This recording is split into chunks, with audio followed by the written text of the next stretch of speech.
we have to follow our language. We need to use we need to speak in our language first, because they're the ones that led us to do these things. They led us a good trail, and they led us a lot of good communications with us. I guess that's why they think about us. That's why they talk with us in our language. That is why I like to say it in my language first, and I want to say it in our own language, and we need to say that. Even to greet people, you always say thank you. It's very good. It's respectful. Thank you for inviting us and providing this opportunity to address the newly elected MLAs. I look forward to a renewed relationship with the GNWT, one that is truly based on respect, collaboration, and partnership. This is not, and I repeat, this is not lip service, but a real desire to improve the relationship we have with the GNWT. I hope this is the first step in that direction. For those of you that don't know me, I'm Grand Chief Gladys Norwegian, elected July 2018 to represent the Decho First Nations. The Decho First Nations is a regional tribal body representing 7 member First Nations and 2 Métis locals, including Tliliquin First Nations, Jean Marie River First Nations, Dega Goti Dene Band, Kagotu First Nation, Samba Gay First Nations, Petsekwe First Nations, West Point First Nation, Fort Providence Métis, and Fort Simpson Métis. I want to say congratulations to those newly elected members, those that have been acclaimed or re-elected to the 19th Assembly, Legislative Assembly. Women make up half of the population of NWT. I'm certainly pleased to see NWT making history by electing the number of women which will make up half of our Legislative Assembly. I've always maintained government should reflect its citizens. My leadership experience tells me that when a group of people truly have the interest of their citizens at heart, the potential for many impacts, positive impacts on communities can be achieved. I know many of you have run for office because you would like to see change and make a difference in the North. To do the work, you will make significant sacrifices and perhaps compromises along the way.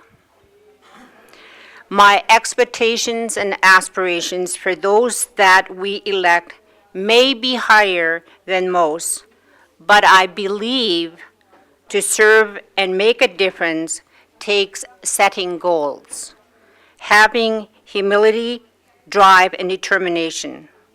I have often had the feeling in the past that GNWT was like tail wagging the dog. Directives didn't seem to originate from the elected leaders and were not top-down driven, and it was not driven by the elected leaders. I urge you to embrace your new positions and take a definite leadership role. I'll admit I'm biased when I say we live in one of the most beautiful areas of the North. What with the Mackenzie River and the Nahanni National Park and the Degia Wildlife Area in our backyard. The Decho First Nation communities are connected through our language, Denejate, which embodies our cultural beliefs, practices, and principles. We are the first occupants of this land. We have lived here according to our own laws and system of government since time memorial. Treaty 11 was signed in our area in 1921. According to our Dene oral history, these were treaties of peace and friendship between sovereign nations. The treaties did not extinguish Dene title to any land, but rather confirmed that the Dene and their descendants would continue to own and govern their land and resources while allowing non-Dene to settle and live side by side. Unfortunately, this version of the treaties was not recorded and has never been accepted by Canada. According to Canada, only the written versions of the treaties were valid.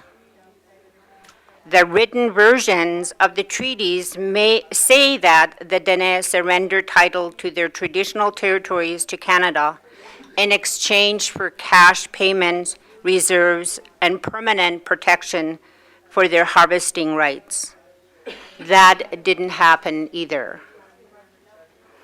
This creates uncertainty as to who owns the land, means that it is uncertain to investors and companies interested in exploiting the North's resource, whether Canada's law apply or whether Decho law applies.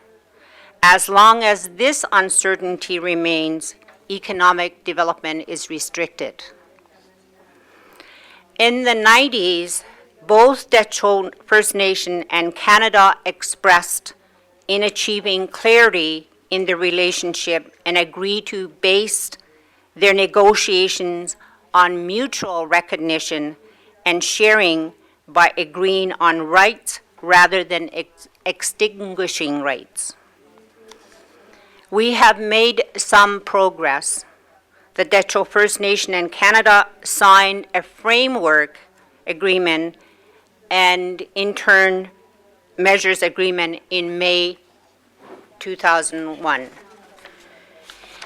We have expanded Nahanni National Park and established a Dagia protected area. We have 95% agreement on a land use plan, and we have found common ground on many other issues, common grounds. But we are in one of two Dene First Nations still in the progress of negotiations with Canada. Our negotiations really stalled in 2015 after the GNWT became more involved after devolution. It seems like GNWT has used our progress to make their own claims to our lands and resources.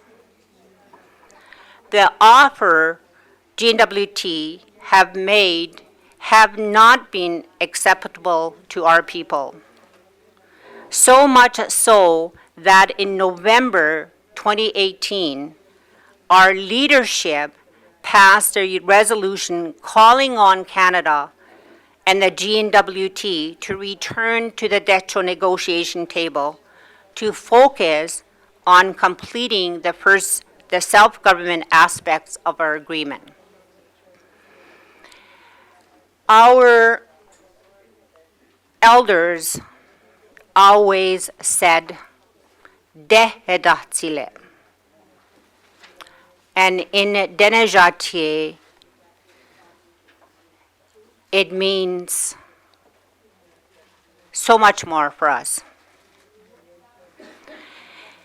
And to translate it into English, it doesn't do any justice. We wanted to set aside all of the issues regarding lands and resources until a time when it's possible to find common ground. We decided to move forward with this modular approach because many of our Dutcho First Nation leaders acknowledged that there has been broad agreement and a strong desire to work together with other governments on education, health, traditional healing, language, and other issues.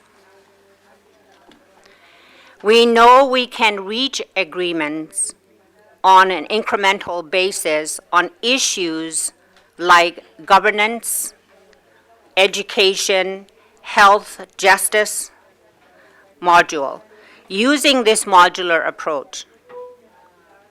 The intention to complete an agreement to establish the Dutcho government and Dutcho community governments and then transfer powers to our governments until this modular approach, or using this modular approach.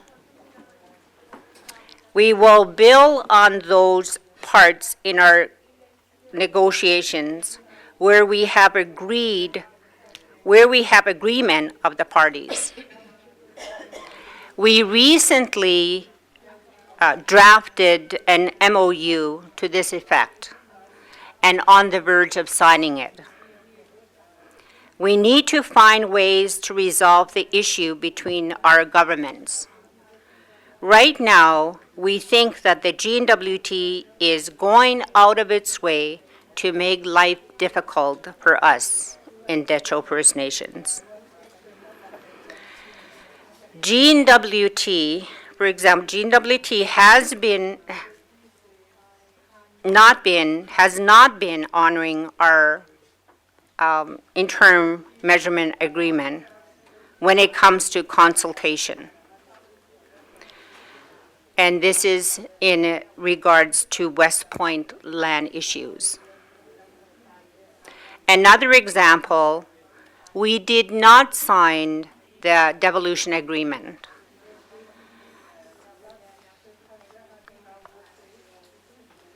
Which transferred control over NWT lands and resources from Canada to GNWT in 2013.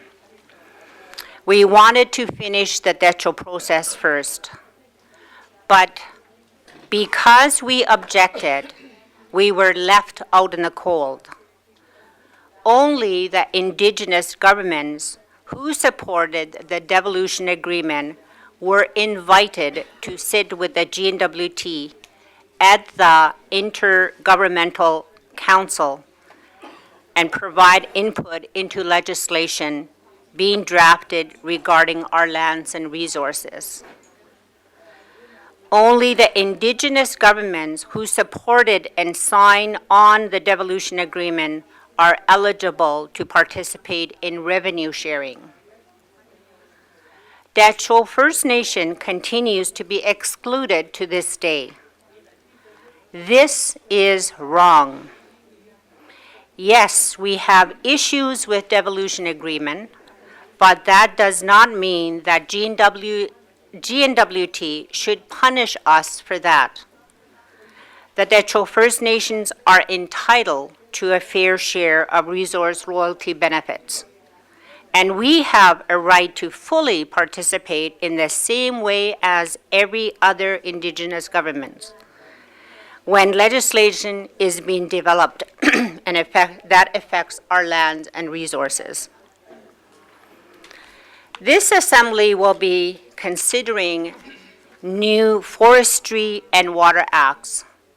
Those are areas which directly affects our rights, and it would be wrong to exclude us from the co-drafting process.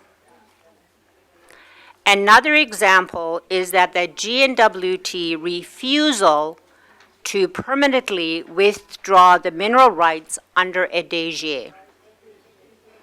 We protected this area with Canada in 2018, and the world saw us celebrate our achievement. Everyone but the GNWT, which out of spite has refused to withdraw the mineral rights that they hold under the DG, even though there is no way that such rights will ever be marketable. This is another wrong that you can make right. We must start to build the foundation for our self-government and for the future prosperity of the Northwest Territories. We strongly believe that education is the key to our future. Here in the Decho, we need well-educated youth and adults who are proficient in Dene Jatier, well-rounded in Dene culture, traditions, and history, as well as Western education. But right now, our system is failing us. The current dismal test scores prove that most of our students not having numeracy and literacy skills to graduate grade 12. Who then will fill seats in our polytech that the government is planning? Is it for the foreign students? Our community leaders are aware of the broadening gap between that exists between where our students are and where they should be in their education. We must make a paradigm shift. We need to be active decision makers in our own government, not clients of the government. We can be partners, but this requires dialogue, lots of it. Our words and deeds must focus on student success, new ways of doing things, and placing education first. At the same time, the literacy gap between our communities and Yellowknife and the rest of Canada needs to be addressed. Programs and services should be targeted to those who need them the most. We need to better serve our communities by delivering programs in our communities and invest in adult literacy, so everyone has the literacy skills to function in their daily lives. Canada needs 167,739 new apprentices over the next 5 years, just to keep pace with current demand. Training in the trades and technology will ensure Northerners can participate in the labor force and contribute to our economy. We need to make a sharp turn away from problems and practices of the past to the opportunities of the future. My vision is that the NWT, that there will be 3 orders of government: federal, territorial, Indigenous. We will work together as partners. We will all participate in the major decisions. That is what we have been working to achieve in the Decho process. That is what I call reconciliation. That is what reconciliation means to me. You all know that we are not against development. We believe in sustainable development. We want to see the GNWT make infrastructure investments, such as chip sealing of Decho roads to promote tourism and Mackenzie Valley Highway to connect our communities. This will help reduce our heavy reliance on resource development, as better roads or even just having a road will lower our cost of living, diversify our economy to enable tourism and other economic developments. The Decho land use plan is a key to unlocking this potential and is a roadmap which will help us address our land and resource issues. It should be approved and implemented as soon as possible. We must also do work together to deal with climate change and protect our water. We are stewards of the great Decho River. We are also leaders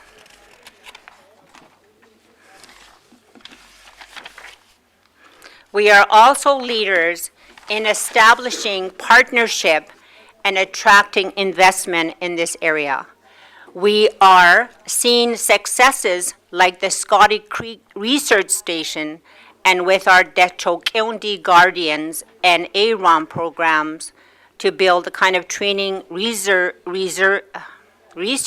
and monitoring capacity that we need to prepare for our community for what is to come. We want to build and expand this partnership with the GNWT.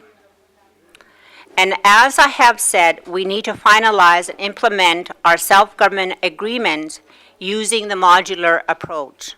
This will open the door to new, stable fiscal relationship with Canada and bring millions of new federal dollars into our region every year in the form of capital and multi-year program contribution payments for Indigenous and self-government that are simply not available to the GNWT.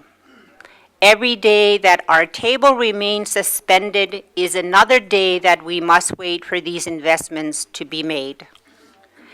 And finally, we need to assure that there is transformation in policies and the mandates which resulted in our present passes. The GNWT is now under new management. You have an opportunity to look beyond the past colonial practices of the government that you are now leading and embrace the promise of a new relationship. Build on real relationships, partnerships. One of your first legislative priorities as a government should be to adopt the UN Declaration on the Rights of Indigenous Peoples and to implement the Declaration as one of the pillars of territorial law. Whew. Thank you so much for taking the time to listen, and I wish you every success in your new roles and hope that we can find new ways of working together for the better future. Masicho.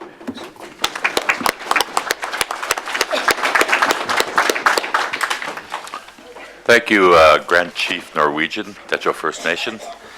Folks, it is 15 minutes to 11. We'd like to take a 15-minute break, return at 11, and then we will have Dene Nation with the National Chief, Norman Yakalaya, having the floor. Thank you.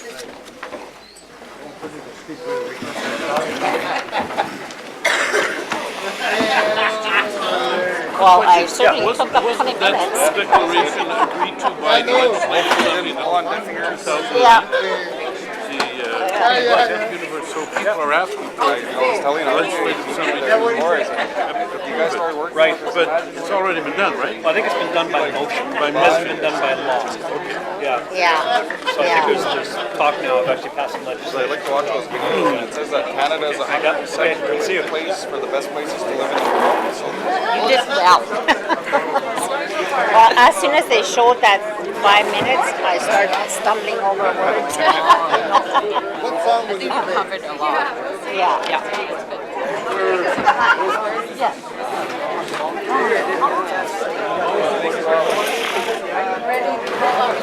Oh yeah. I know it's been a couple of good weeks so far.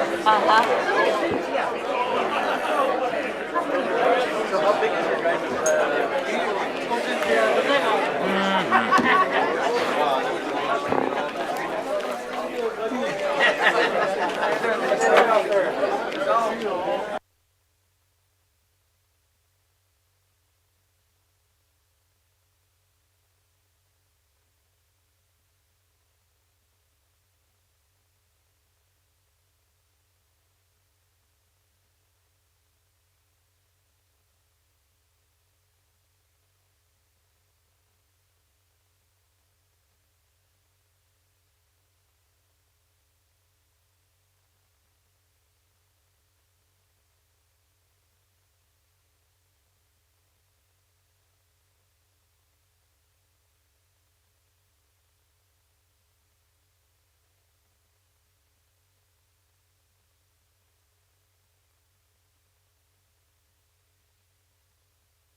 Check, check, check.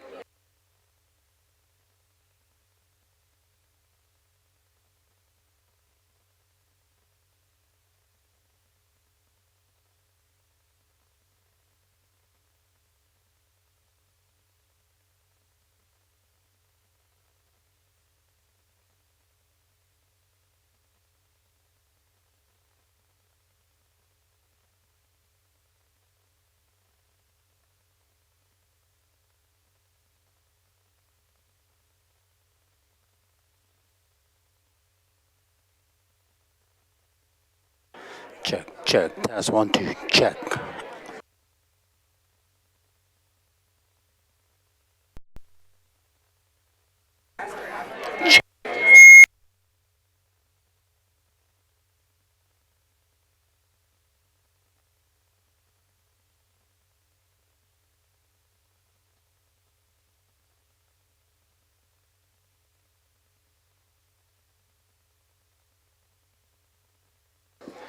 Check, check.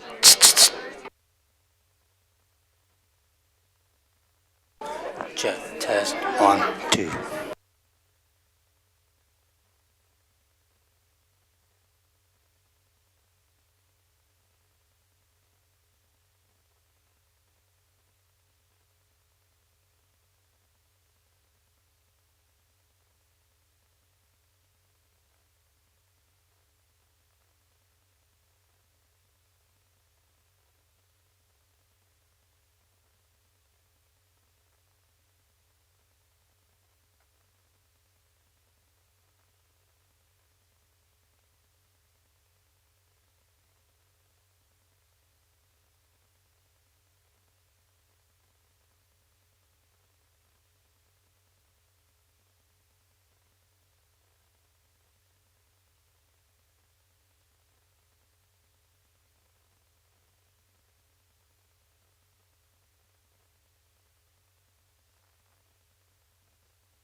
Okay, folks, we're just about ready to start again in a minute or so. If you could please take your seats and we'll get going. Thank you.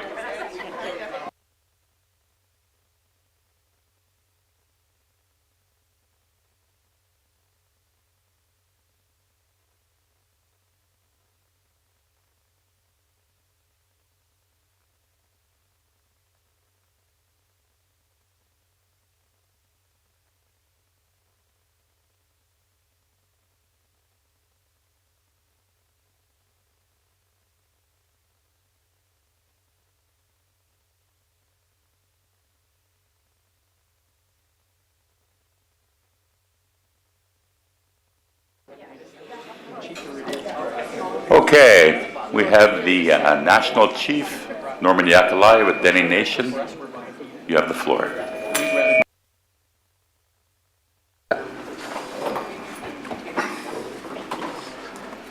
Masi Sotene. Thank you, my relatives. This morning, I have my elder, Andrew John Kenny, Unta, sitting way in the back there.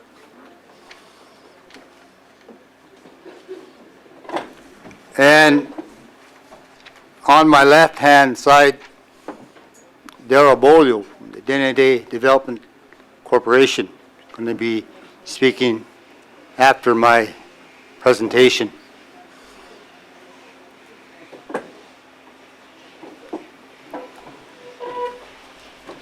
This morning I talked in my Shutakotene language of my people to honor the year of the indigenous language of the Dene, the Inuvialuit and Métis, and all the other First Nations people around the table. And I want to thank our code talkers in the back for making it possible to understand each other at this very historical meeting this morning.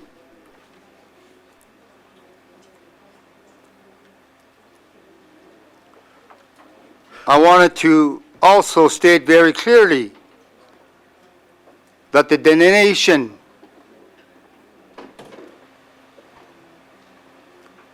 recognizes and acknowledges that within the Dene Nation, the governments of the Dene, the nation of the Dene, they speak for themselves, and I do not speak for them. I want to state that very clearly, that they have negotiated their own voice through the land claims and the self-government in the existing treaties of 8 and 11 with Canada.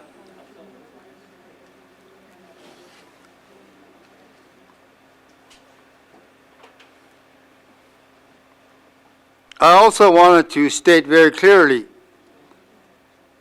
that around this table there are a lot of people that I've known. Go back to the Groyer Hall days of the residential schools.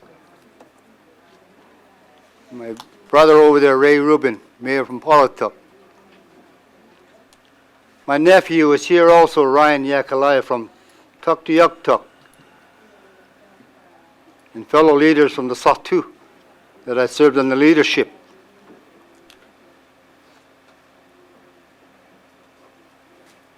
And my relative here who just been elected. So I got an insight for the MLAs this year. Just teasing. I also want to congratulate all the newly elected MLAs for having your name stand and be bold enough to bring forth your vision and your ideas that people supported you, and for all the people that also ran. I want to say congratulations. And I'm hoping you're enjoying your orientation. And you know you have an election within an election again. And I also want to state very clearly that there are chiefs who now become MLAs. And new chiefs are on the table. I also want to acknowledge the Grand Chiefs, the spokesperson of the Dene Nation. The Dene Nation is going through a rebuilding process, restructuring of our Constitution. Similar to the Assembly of First Nations are going through their charter renewal to update our Constitution. And how do we fit within the governments and the nations of Denede? A challenging process, but one that the Dene loves challenges. As you, elected leaders around this table, are going through your own challenges, because you are here with me as elected leaders, people see hope in you. We will have our differences, and that's healthy. We do have our disagreements, because that's the way life is. But we need to, above all, respect each other's positions, opinions, and comments. And as Chief Sitting Bull has stated in a quote that I love, he stated that, let us put our minds together and see what kind of future we could make for our children. And that's why we are here, with a new mindset, with things got to change.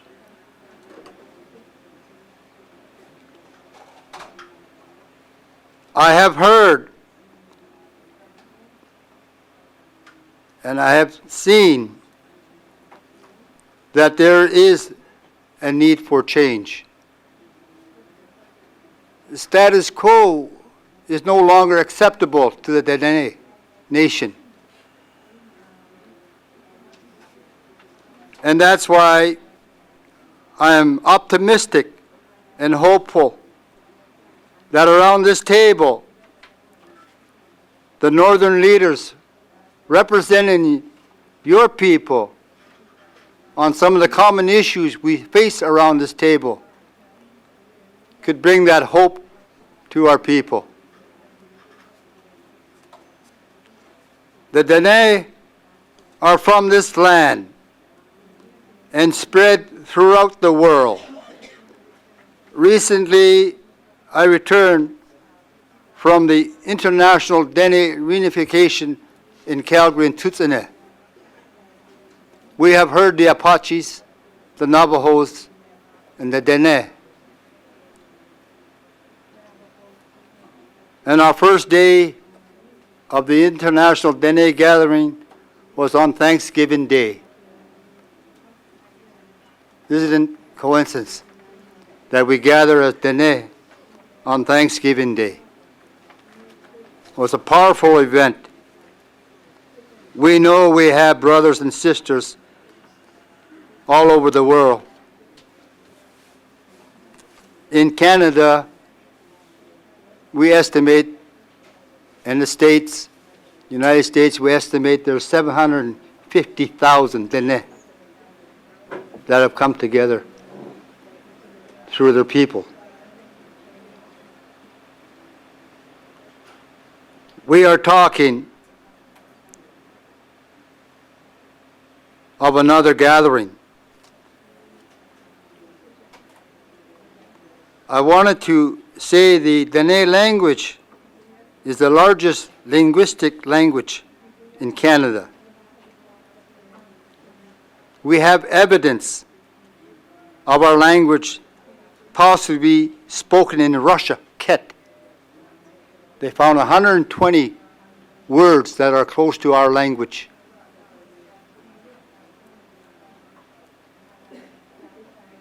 And so we know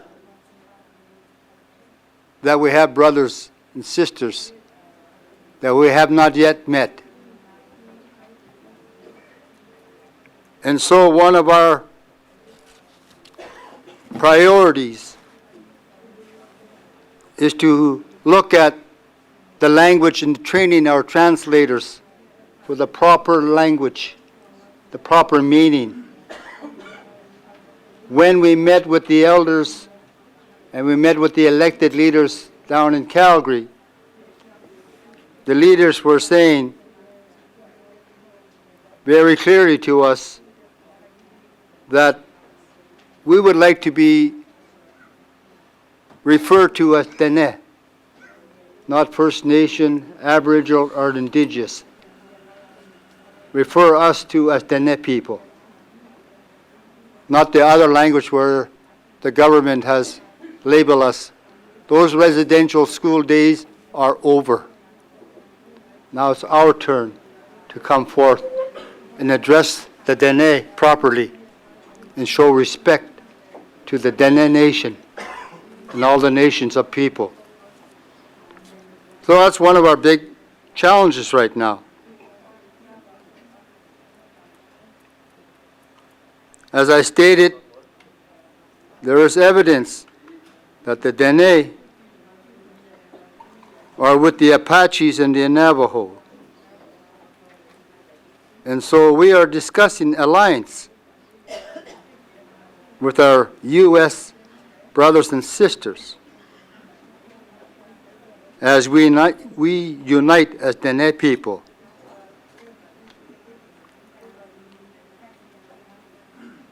Because we as Dene want to speak as one.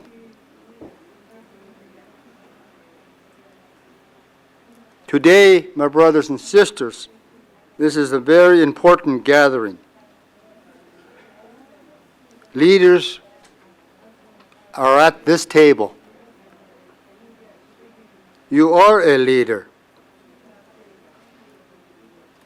The very idea of having us sit together says something to the North.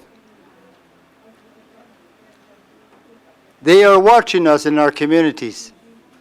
They are hearing us in our communities.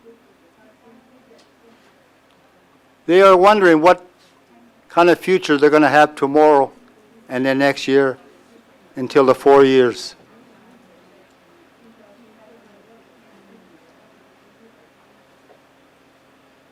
I say we need each other. Just like hunting. We have a successful hunt, we need each other. Each has a specific role to do in the hunting season or just in business seasons. We need each other so much that we can't see it yet. Maybe today we will see.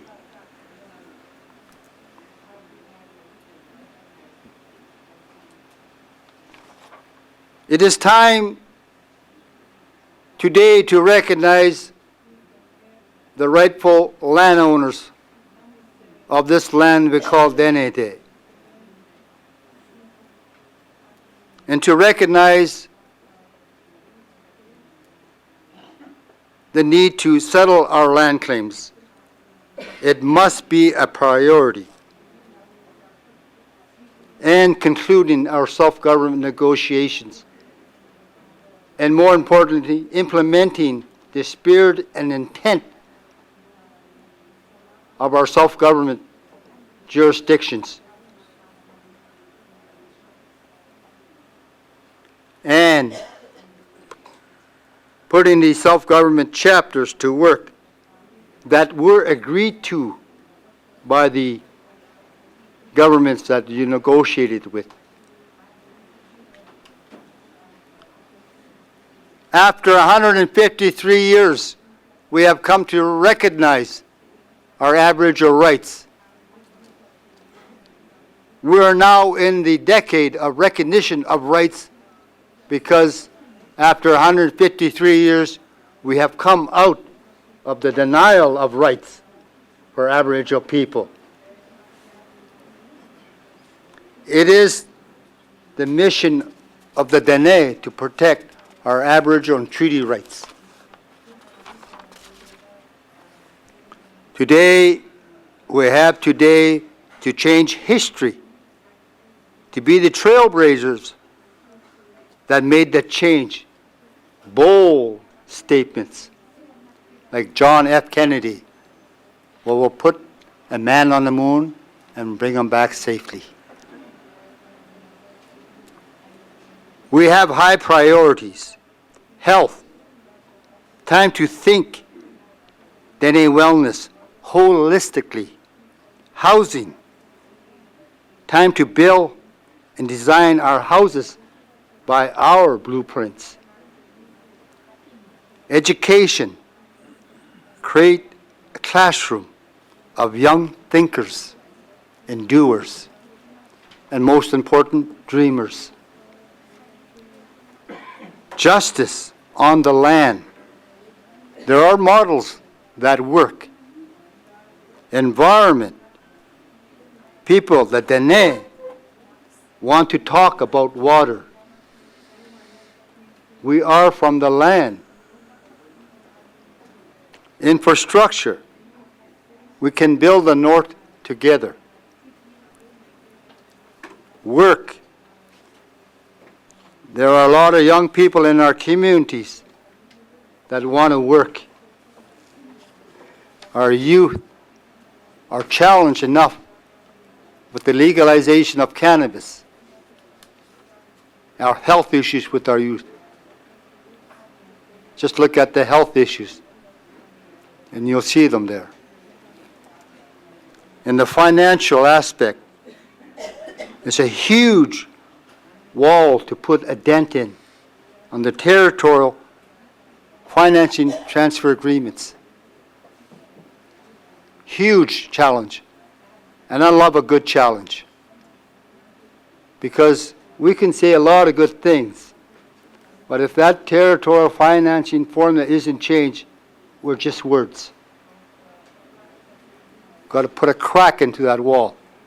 And that means some serious discussions for this legislation on the Constitution and NWT and the NWT Act. That's where it is. It's dollars and cents. Dollars and cents. As MLAs and leaders, the Bank of the Government of the Northwest Territories is close to its debt ceiling. I'm certainly glad I'm not in your seat. But that's a challenge you would have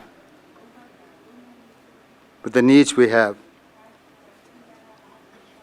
There's two key points facing our reality in the North. One of them I look at as the good news is that we're living longer because of the technology. The not so good news, it's hurting our current health system as costs are ever so increasing. Somebody's got to pay the bill. The other issue that the Dene see is changes are happening on our land. Water, fire, our air need our help.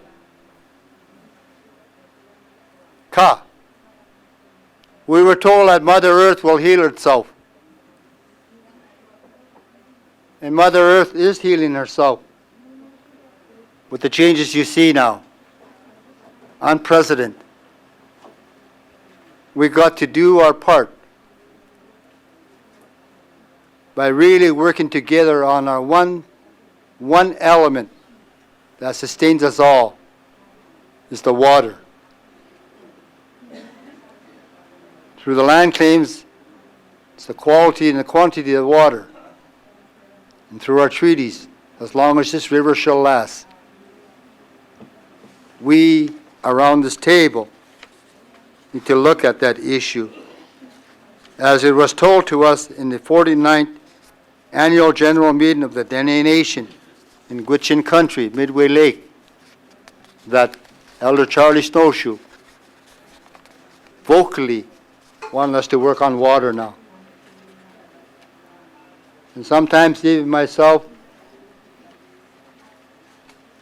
I need to pay attention. So as leaders, I do not want to seek unanimous consent to conclude my statement. I seen the 1 minute up. I want to say, Masicho, relationship building needs to start around this table.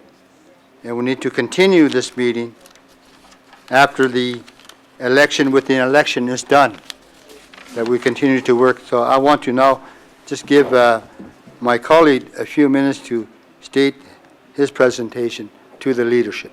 Darrell Bolio. Thank you very much for giving me the opportunity.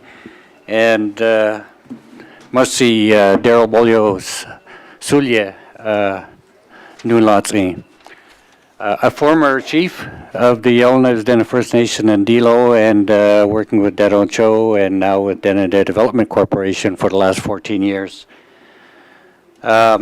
I just wanted to touch on the economic component, having also been involved with the Business Development Investment Corporation of the Government of Northwest Territories.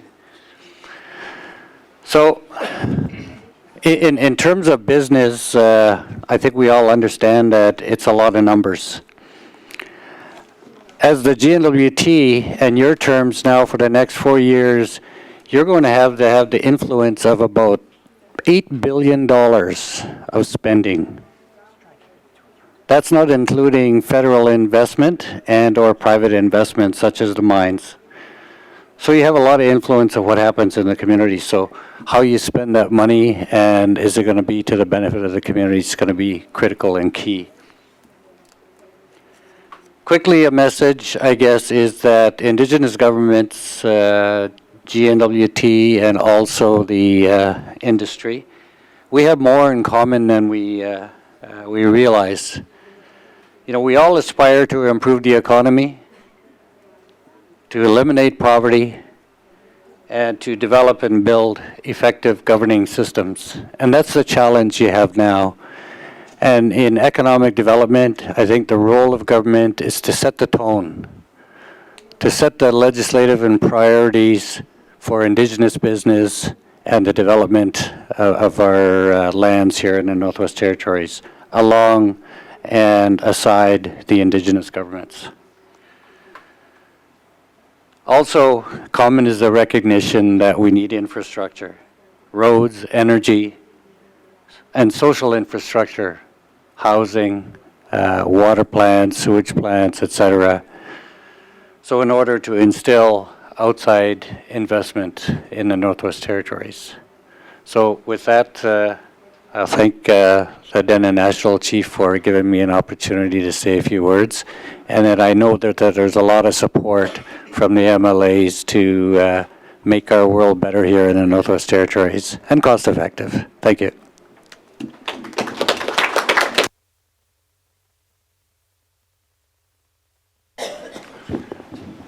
Thanks, National Chief Yakalaya and Mr. Bolio. We'll now pass the floor to Grand Chief Bobby Joe Greenland Morgan from the Gwich'in Tribal Council. Grand Chief, the floor is yours. Thank you very much. Jin Guinzi, good afternoon to everyone. I do have a PowerPoint here, but it doesn't seem to be coming on. Before I get into the PowerPoint, I do, though, would just like to take a moment to recognize that this meeting today is in part of the process of what the GNWT has put in place as a response to the lessons learned from the 18th Assembly. And I sit here today as the current Grand Chief and President of the Gwich'in Tribal Council, Honored to be here with fellow leaders and to present to you the priorities of the Gwich'in. Lessons learned, before I get into the presentation, would just like to state that it's a good way to start off with a new government. As Indigenous people, we feel that it's critically important that we are engaged all through everything that we work on in the territory. I would like to recognize also the people who are here in the room, aside from the leadership. I see Gwich'in participant Denise McDonald, nice to see you. I also see Gwich'in participant Nikki Albert. I think it's important for us to realize, just make recognition of the people that we serve. As Indigenous leaders, it's not just about serving the Gwich'in people for myself, but as members of the Legislative Assembly, we have a duty to work in partnership and to serve not just the descendants of the First Peoples of this territory, but also the descendants of the many great people who immigrated and made Northwest Territories their home. So I'm not sure I see my slides back there, but it's not going to go up here, I guess. But I'll just get right into my presentation. I do want to note also, according to Wikipedia, the first Legislative Assembly of NWT, first called Legislative Council, was founded in 1870, became active in 1872 by appointments by the government to that council. And the reason I'm saying this is just, if we look at now, here we are today, 2019, and I'm very pleased to see that we finally see a visible balance in the GNWT Legislative Assembly of not only Indigenous leaders, but also female leaders. So I just want to make recognition of that. Very pleased to see that.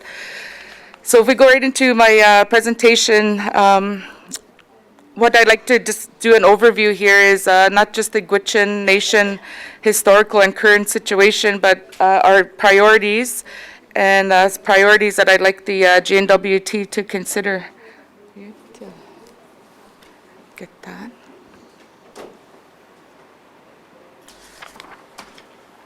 So maybe you could help me with that. Okay. Yep. So as you know, the Gwich'in are Canada's northernmost First Nation. Our traditional territory is divided by colonial boundaries. Our people historically go to throughout Yukon and Alaska and Northwest Territories. We have lived off the land and resources of our traditional territory since time immemorial. The Gwich'in are signatories to Treaty 11. We had signed on to Treaty 11 in 1921, first in Sigitchik and then Fort McPherson. The spirit and intent of partnership, sharing, and coexistence is still what we strive to make progress with. We seek to build on this relationship as our foundation. It is also the foundation of our Gwich'in Comprehensive Land Claim Agreement, which my people, leadership of the day, had signed in 1992. There's just a picture there of our MLA Sonny's home community, Sigitchik. That's probably his grandparents or great-grandparents in there. And then the next slide, we have a photo of Treaty 11 day signing in Fort McPherson. So with our Gwich'in Nation situation today, we are working hard to implement the land claim that we signed in 1992. As I already stated, it is built on the foundation of Treaty 11. And in that agreement, we also have a transboundary agreement in there, which includes lands in the Yukon. So we also work at building our relationship with the Yukon government and First Nations. We work parks, review is needed. To that point, I'd just like to add that for the Gwich'in, we see a much need in an overhaul of procurement process, legislation, a lot of things that continue to stand in the way of making progress in all these issues and points that we're trying to work on. I think the government of Northwest Territories as well as government of Canada needs to continue to involve us in co-drafting, co-developing, sense that we'd like the government to look at exactly how the current process development call for co-management protocol. Other issues we'd like to continue to build on the current memorandum of understanding that we signed earlier this year with the then Minister Wally Schuman, former minister. We'd like to build on this with the current government, and that's what we did is we took the area. So this is definitely a priority for us, and we'd like to work with the GNWT on that. 2021 will mark the 100th anniversary of the signing of Treaty 11, and our staff through the implementation committee has already made a good start in working with GNWT, ITI on the plans for that 100th anniversary celebration. So we look forward to more collaboration and planning to make this big event a very commemorable one. Child and Family Services. We continue to work with the Government of Canada, Bill C-92, and improving CFS services. It's a key part of the Gwich'in Nation building strategy. New CFS legislation passed by Parliament enables Indigenous nation assertion of control through tripartite agreements. GTC is very interested in pursuing this. We continue to see that is a much need amongst our communities, and we need to be right up in front with the government in collaboration and ensuring that the child and family services in our region and in future self-government is going to be based on the fundamentals of Gwich'in, and where we see continued gaps and failures in the current system, we have solutions, and we want to work to ensure that those solutions are put into legislation. Housing, as we all know, continues to be a major priority in our region. Limited funding coming from Canada often gets, as you all know, funneled through the JNWT and then eventually to us, and by the time it gets to us, it's just inadequate. We need to collaborate and work to fixing that. We need collaboration to seek significantly increase investment in community housing and infrastructure. We appreciate new units that get put into our communities, but we would like very much to see new units, not replacement units. Replacement units don't bring solution to the housing crisis we have. We can't have replacement units. We need replacements, but in addition, new units. Social envelope, big priority in our communities.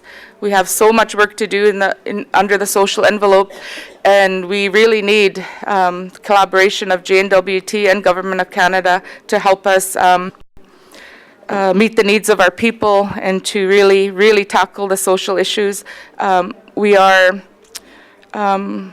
owe it to our people to discontinue the Band-Aid solutions and really get to the root causes of all the social issues that we face, and to start really working together as governments to create actual solutions.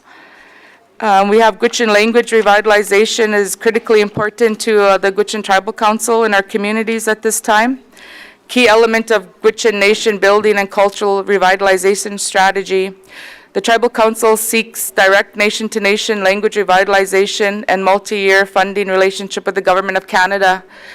When I think it was $6 million was announced to revitalization of Aboriginal language a couple years ago, we were very pleased with that announcement, but then also very disappointed when we ended up with probably a $100,000 increase to our language programming, because the majority of those millions of dollars went to the territorial government. We continue to work with the territorial government, and we continue to leave that door open and wanting to partner on what we see as language revitalization in our communities. But I must note that we need to work together to revisit how that how the funding gets to our communities. We need to readjust that. Indigenous Language Act enables intergovernmental agreements to facilitate Indigenous nation control and direct funding relationship. Cultural heritage investment funding. The Gwich'in Tribal Council receives no funding at this time for cultural heritage staff or investments in traditional knowledge or land use studies. Investment is much needed in traditional knowledge, land use, and other research to enable effective assertion and defense of Gwich'in treaty rights. Government of Northwest Territories briefing categories. Gwich'in priorities relate to several key areas in the government of the Northwest Territories. These areas would include northern decision-making. Former Premier Bob McLeod had once stated in his presentation to the Standing Committee on Indigenous, Federal Government Standing Committee on Indigenous Peoples, he stated that Indigenous peoples are not just part of the decision-making in the NWT. He stated that we are the decision-makers. And I really like that statement, but if action from the territorial government doesn't support that statement, then it's just words. So I'd really like this current government to put that statement into action in the 19th Assembly. Economic growth and diversification, resource and infrastructure development those are among our high priorities. I don't know how I'm doing for time here. There's a lot to include. So in conclusion, the Gwich'in Tribal Council welcomes the GNWT's effort to adopt a more collaborative approach to developing the mandate for this 19th Legislative Assembly. Our MOU on economic development is a model for the ongoing collaboration we see as necessary for effective co-governance in the Northwest Territories. We offer these priority issues for your consideration as members of the Legislative Assembly as you go forward in establishing your priorities for the 19th Assembly, as you go forward in voting in the next Premier, the next Cabinet. We offer these priority issues for you to consider. And as I mentioned before, for the Gwich'in, as the current Gwich'in leader, I am not about sugarcoating anything. We know the realities that we need a lot of work to building our partnership. We say it, we always talk about unity, we talk about working together, but we really need to do it. And I have a lot of faith in this new government, and I'm very hopeful that we will show our people of the Northwest Territories that we are actually working together and putting all our words and our priorities into action, because I think our priorities should be your priorities. So this is important for both of us, developing our new mandate, making progress on our, as a Gwich'in leader, on our continued effort to build our nation-to-nation strategy with the Government of Canada, but not forgetting our relationship with the Government of the Northwest Territories. So a lot more to say, but I think I'll end it there. Look forward to working with you over the next 4 years, and I'll be in touch with all of you to go into further detail to what I just briefly presented. Masicho.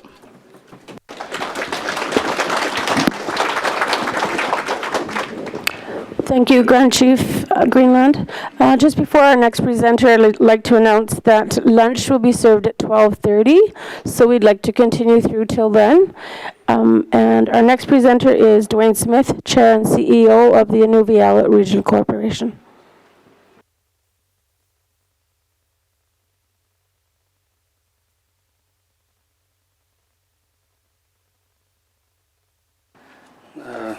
Kuyinaini, Kuyinak, thank you. I was actually revising and expecting a revised version of my presentation because I saw the schedule said I was at 1 o'clock, but I'll make do with this. I just, first of all, want to say thank you and congratulations to all of the elected representatives. Would you like to defer until 1 p.m.? Well, I can go till 12:30 if that's what I have. If that's what I heard you say correctly earlier, so. The meeting, please. I don't hear no stomachs growling yet, but I'll just go through with it. I was expecting an opportunity for a Q&A at some point so that all of the elected MLAs can get some understanding of some of the issues that they're raising, because a lot of these things they might not be familiar with. So that's part of my concern, where you're hearing these, but now you're going to have to go away and do some homework on some of these issues. And you're hearing a lot of similar issues that are being raised, but I do welcome this forum. I think it's something that's needed. We have tried this in the past with previous premiers to little success. I think that's why we're here again at this forum prior to having any official government in place. I do want to point out that with this 19th Assembly and the previous one, that this Assembly, I think, has a lot of work to do to rebuild trust and respect with the Indigenous organizations, because it really fell off the table. I don't need to go back into the history of it, but we, as an example, our region is 35 years of a negotiated land claim, and we're still butting heads in regards to the adequate implementation of that modern-day treaty. We got a problem here with this government, not only the previous one, but for 35 years, when we have to constantly raise our rights within the IFA, which, by the way, the GNWT is a signatory to as well. So it has obligations and responsibilities for implementation and accountability of that also.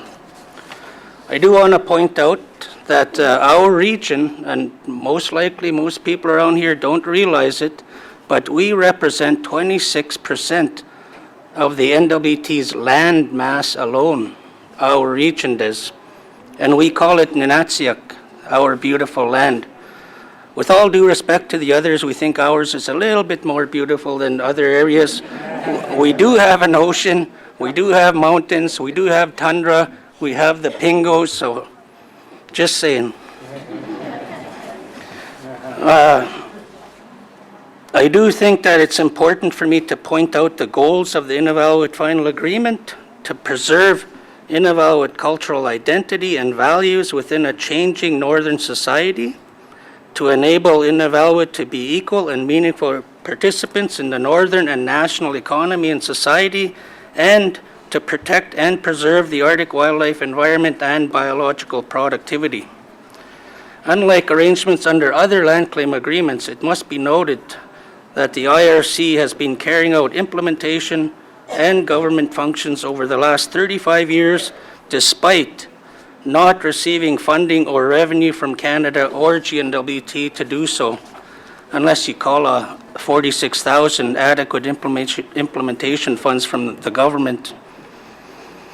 For the implementation, to implement the obligations and activities of the IFA, generally, as well as to generally represent Inuvialuit and perform a function of government to serve our citizens and the general public, which we're starting to have to do because of the lack of GNWT services within our region, as well as to improve the Inuvialuit social, cultural, and economic conditions. To give you some scale of perspective, the IRC provides approximately $7 million per year, give or take, from our own business and investment earnings to operate and meet these goals. We are negotiating self-government, as many others are, but our new perspective sees less of a role of the GNWT, as it is an administrative arm of a federal department. So we hope that view is respected, and we are taking that new approach with whatever federal government that we do have in place. In regards to reference to UNDRIP, we fully support UNDRIP, and as soon as there is a GNWT government created, we expect to hear what the GNWT's position is immediately on what their position is on UNDRIP, the United Nations Declaration on the Rights of Indigenous Peoples. As well, to continue to build capacity with other governments. For example, the IRC supports and is a part of the Inuit Crown Partnership Committee. It's a structure of the 4 Inuit regions. The Prime Minister, as well as federal ministers, where we sit down 3 times a year with the various federal ministers and once a year with the Prime Minister, where we have built a work plan together. We would suggest that the GNWT consider a similar approach that is stronger than the previous approaches taken, because that to us was just a tokenism approach where we raised issues thought we came to understandings, and nothing has changed in the 35 years. To give you some perspective again in regards to other issues, to date, under the Inuit Crown Partnership Committee, the IRC has negotiated $36 million for this year alone. That's on average for the last 4 years now, through the ICPC for language, social, housing, health and suicide prevention, health research, TB elimination, early childhood, post-secondary education, and children in care. As well, there are strong commitments that other major subjects will be co-developed to close disparities between the Inuit and other Canadians, such as infrastructure and kindergarten to grade 12. We aren't sitting back and waiting for this government to get on side. Rather, the federal government has recognized the need and the priority for this to become an initiative that we can undertake together, and they will continue to push with us. Currently, the GNWT has resisted a working relationship or partnership and at times opposed funding going directly to the IRC, and often stating the funding should go directly to the GNWT. Hence, my recommendation that we need to rebuild trust with each other, because I was reluctant to say some of these things that we've achieved agreement with the federal government, because we've seen the GNWT run to Ottawa on a consistent basis trying to get the funding taken away from us and applied through the GNWT. Other matters are to recognize and implement the Inuvialuit Final Agreement with the IRC. Like I said, it is their land claim as much as it is ours, and yourselves as well as Canadian citizens. We all have an obligation to ensure that all the modern land claims are implemented accordingly and properly. In regards to the economy, like I touched on, as we're working with the federal government, and we have been trying to stress to the GNWT the need, we do have an ocean. It's forgotten. We need ports for our communities. Some of our communities do not even have ports, so we have to use our own gravel to build these launch pads, which erode away every year, which doesn't make sense.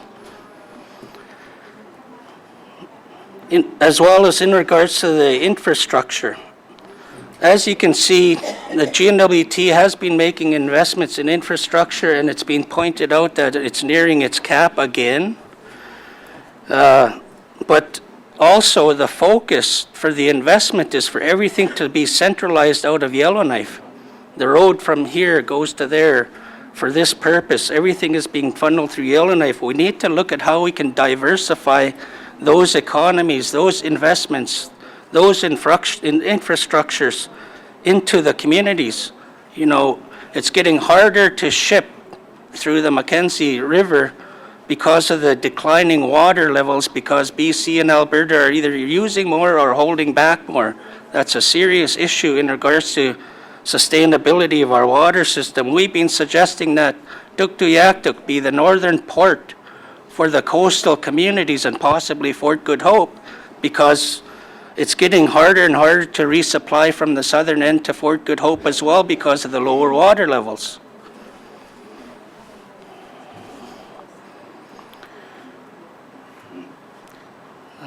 Just so you're aware also that we have received funding, mostly from the federal government, to do an economic stimulus assessment of our region, with the goal of identifying anchor investments that will lead to sustained long-term regional and territorial economic development.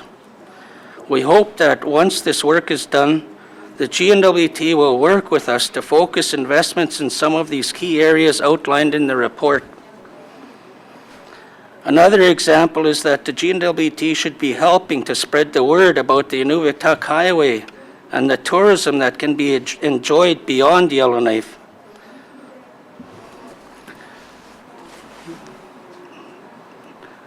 Another key area I think that was touched on very briefly is the development of legislation. In our IFA, and I think in the Gwich'in claim as well as others, it states that these land claim organizations are to be involved in the development of legislation that's going to be applied to us. Most of these things have been done in isolation. I'm not going to read them all out. I think most of you are familiar with them. But we've got some examples here, good and bad, where we received draft of certain statutes slated for the winter sitting a day before Christmas break, which really challenged the notion that this was a cooperative approach. Example 2, the Mineral Resources Act was an example of a hard-fought compromise that resulted in a piece of legislation that should stand the test of time.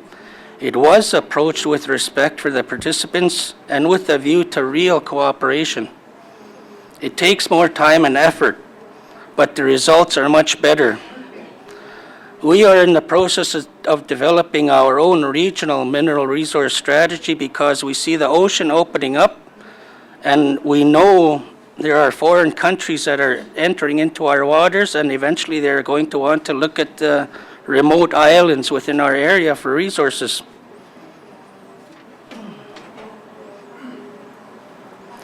I also want to point out that in regards to the cabin legislation, we brought this up with the former premier. Most of the chiefs around here and myself brought this up 2 years ago in regards to this legislation where the GNWT is trying to charge us, the very people that live and own the land, leases. You know, in the IFA, again, I can't speak for the other regions, but in our IFA, it says we can build cabins on Crown land and our own land for the purpose of maintaining our culture. But we've got legislation trying to charge us for constructing these. We'll be recommending that a committee be created made of land claim bodies to co-develop, review, and propose changes where legislation conflicts, lacks, etc. I think we need to come up with a process such as that for us to address lack of respect of our treaties, our land claims, as well as clarify what obligation all of the parties have in regards to the proper development of these legislation that are going to take place.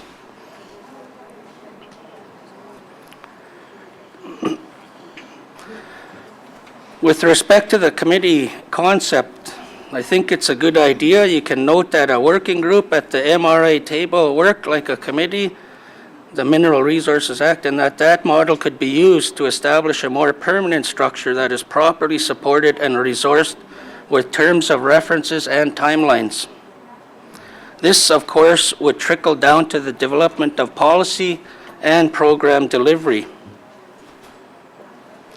Another recommendation that could be applied to the other Indigenous regions, if I may use that term, Norman, is I'll use it what we've done with the federal government, and that's the IFA 101. You can have the Gwich'in 101, but the intent here is to educate the essential bureaucrats throughout the government in regards to what these land claims say, what the government's obligations are, and especially if they're going to conduct any activity within our region, then they should be aware of what their roles and rights and responsibilities are to work with us. It should be mandatory to all levels, especially senior management and especially their Indigenous Affairs Department. To put it in perspective, a year or so ago, Bobby Joe and I received a joint letter from the Premier stating that neither one of our land claims had any rights in Inuvik or Aklavik. That's just plain ignorance of our land claims. I mean, that's the sort of thing that we've been butting heads on, and they're not reading our rights and our land claims. As well, senior management. This is something that we as Inuit have undertaken nationally. Senior management of the GNWT should be mandated to visit all our regions at least once a year to get an understanding of what the actual issues are. You're hearing it around the table. Health issues. Look at the health facilities.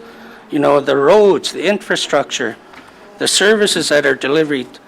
I was looking at one department structure, and I think it had 89 staff, and I think 76 of them are here in Yellowknife. So that means you've got 13 people in the field that are actually doing the work. We got a problem here when you got 70% or so of the staff based in Yellowknife, supposed to be providing service to the regions.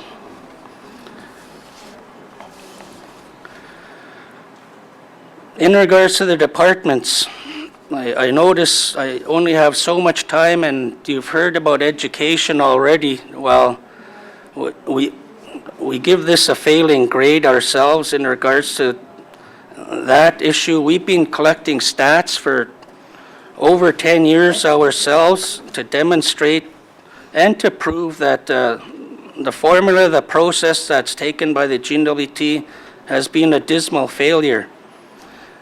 We, again, as a part of our funding, have been supporting up to 148 of our own beneficiaries for post-education. I'm happy to say 92 of them are going into bachelor's or master's as we speak, but the rest of them we're providing with upgrading. 1 or 2 years of upgrading. That just demonstrates, the system, the approach is not working, and we should consider evaluating if we should be using an education system that's foreign to the area, and or how can we make it more applicable and adaptable to the culture and the needs of the people in the communities, especially as you've heard, trades, etc. The Gwich'in ourselves have invested in a mobile trades unit almost 10 years ago, and it's underutilized in our region. That was actually shut down a few years ago. There's inconsistency in the GNWT. We were supportive of a long-term home care program. One minister announced we're shutting that down, and then the other minister about a week later said we're going to need 258 beds in the territory for long-term care. There's no communication, it seems.